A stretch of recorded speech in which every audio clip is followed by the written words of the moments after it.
안녕하십니까. 저작거리 알레고리적 상상력 들어가며 오늘 그 세 번째 마지막 순서입니다. 저작거리 알레고리적 상상력에서 지점과 계기의 중요성. 일반적으로 말해서 저작거리 알레고리적 상상력에서 저작거리란 물건을 팔고 사는 세속의 거리입니다. 저작거리와 때려야 뗄 수 없는 상업성을 강조하려는 게 아니라 물건을 팔고 사는 저작거리에서 정신도 팔고 살 필요가 있기 때문이죠. 팔고 산다는 표현이 거슬린다면 저작거리, 보통 사람들의 필요를 충족시키고 저작거리 보통 사람들로 하여금 갖고 싶다는 마음이 들게 할 만큼 멋진 작품을 저작거리에 내놓는다는 정도로 이해하면 어떨까요?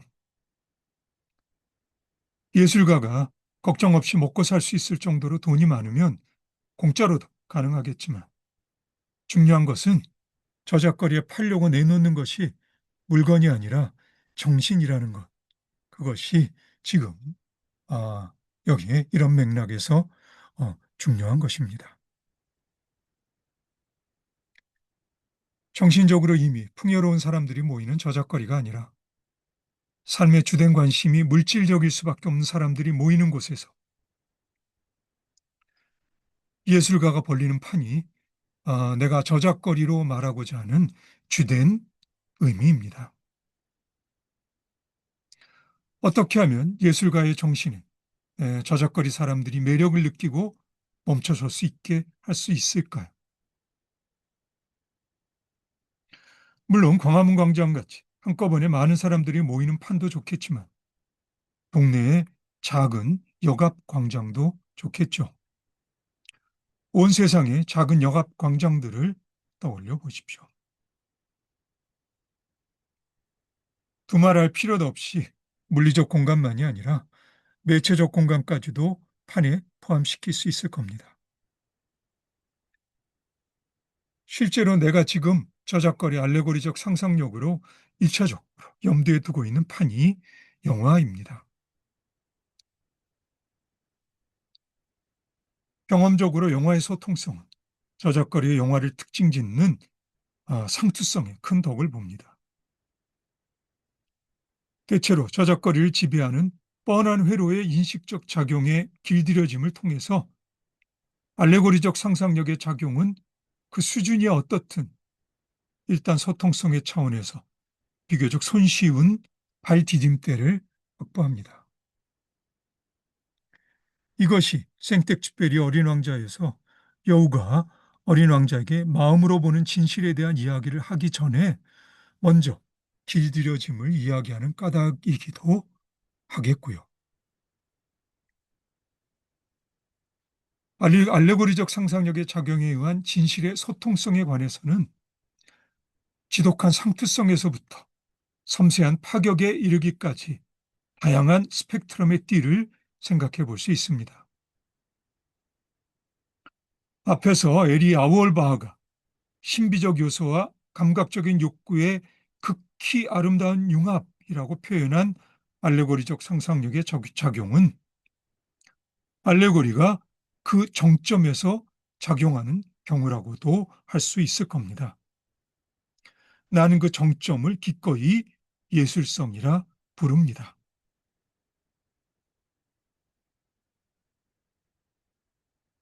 체코의 문학 청년 쿠스타프 야누흐가 펴낸 카프카와의 대화에서 소설가 프란츠 카프카는 이런 말을 합니다. 신앙을 가지고 있는 사람은 신앙을 정의할 수 없습니다.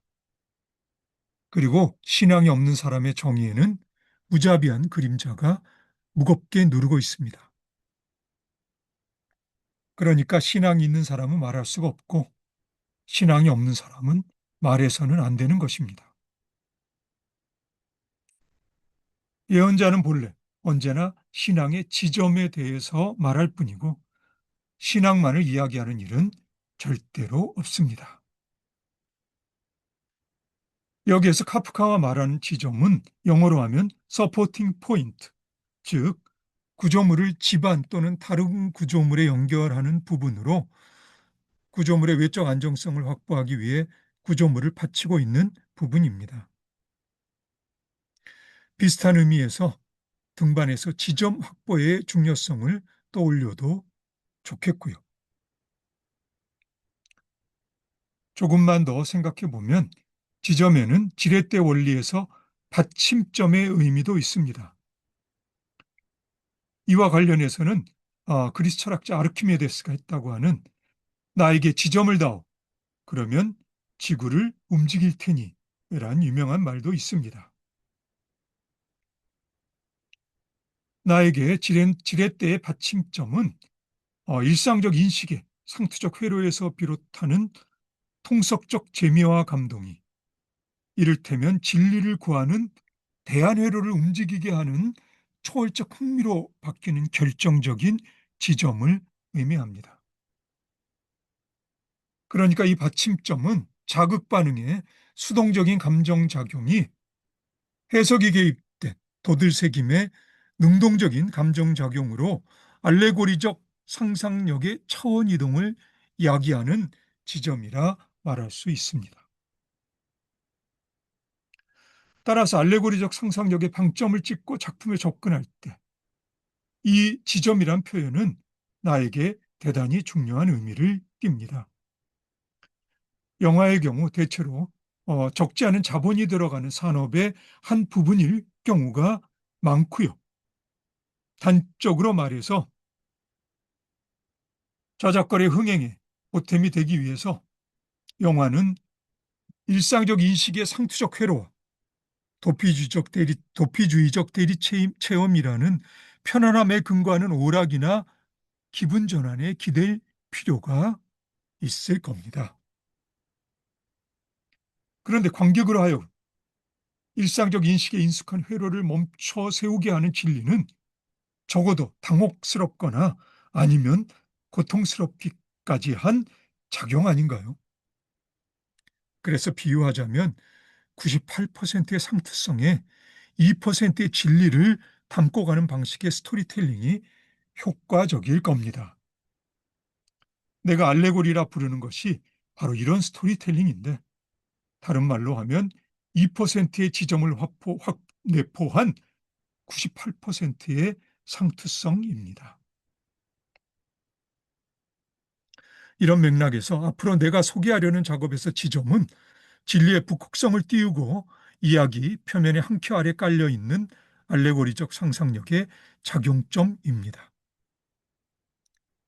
이런 의미에서라면 전략적 요충지로서 거점을 의미하는 지점이라는 한자도 적절합니다.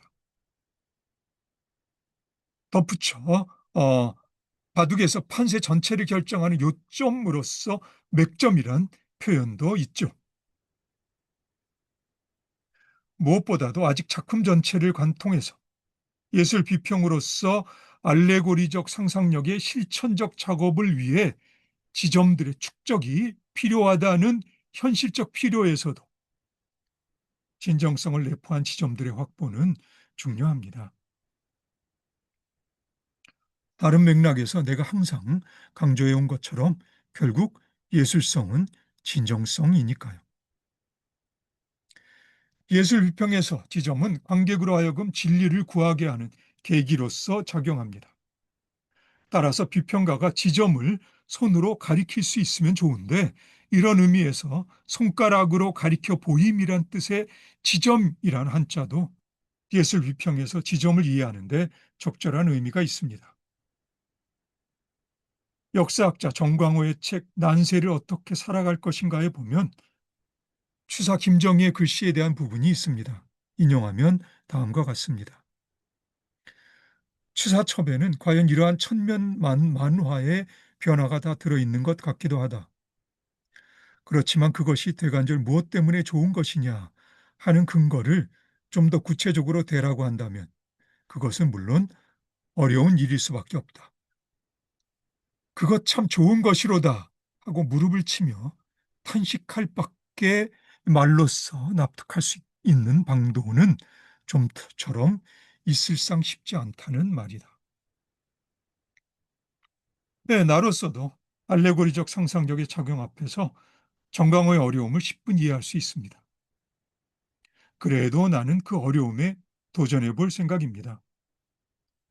예술 비평에서 일단 멈춰서 지점만 확보해도 큰 한 걸음을 뗀 것이라고 나는 생각합니다. 그것 참 좋은 것이로다 또 좋지만 여기 좀 봐볼까 또 좋습니다.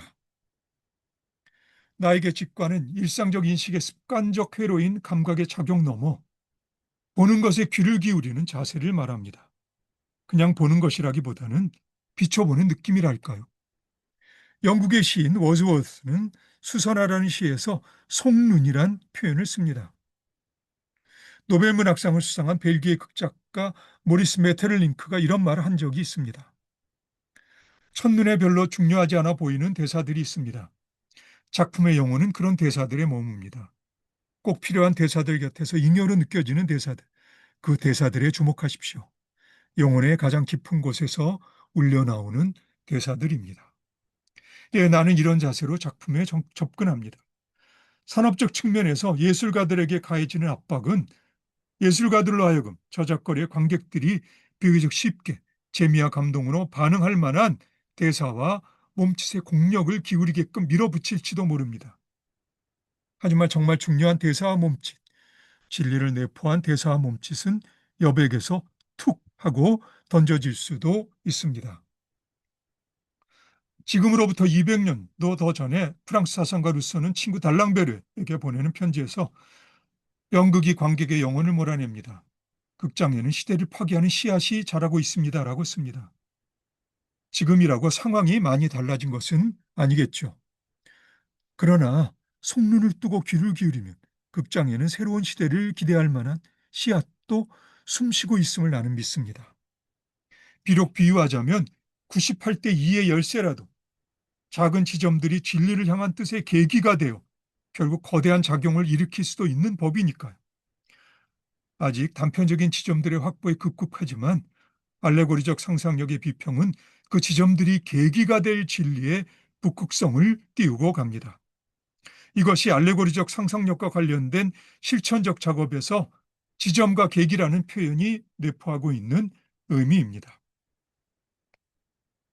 물론 비평의 과정에서 예술가와 비평가 또는 관객 사이의 의견의 엇갈림은 가능합니다. 아니, 그럴 수밖에 없겠죠. 예술 비평에서 의견의 일치가 오히려 이상한 것일 테니까요. 하지만 진정성으로서 예술성이란 말은 적당한 타협이 어울리지 않는 말입니다. 외부에서 작용하는 알레고리적 상상력과 내부에서 작용하는 진정이라는 감성적 울림의 만남이 엄청나게 다양한 예술성의 스펙트럼 띠를 만들어내는 사실에 경이심을 품고 저마다 저마다의 방식으로 최선을 다해 소통을 시도하는 일, 그것만으로도 알레고리적 상상력의 비평은 존재할 만한 가치가 있습니다. 언젠가 나는 이런 말을 들은 적이 있습니다. 진정한 감동을 통해 우리의 본질이 변한다기보다는 우리의 본질이 변해갈 때 우리는 진정한 감동을 하게 된다. 예, 진리가 내면에 통하면서 경험한 감성적 울림은 천지우당탕의 놀라운 사건입니다. 1500년경 중국의 철학자 왕양명은 쏟아지는 빛 속에서 한바탕 춤을 췄다지 않은가요? 이런 경험은 우리를 빛으로 인도합니다. 누구라도 그 빛을 경험한 전후가 같을 수 없습니다. 그리고 누구라도 그 경험을 하나의 계기로서 타인과 나누려는 마음이 생기게 됩니다. 앞에서 인용했던 가수동 마슐라리의 말처럼 진리의 경험이 소통을 찾는 것은 당연한 일입니다. 예술 비평으로서 알레고리적 상상력의 비평은 기꺼이 그 소통에 참여합니다.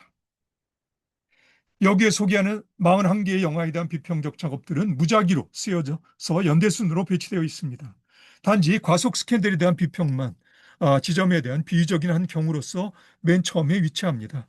덧붙여 작품의 알레고리적 상상력의 관점으로 접근하는 나의 기본적인 자세에 대해 한마디 양해를 구합니다.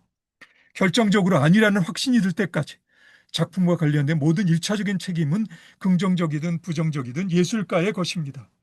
예술 비평으로서 알레고리적 상상력의 비평은 이런 입장에 근거합니다.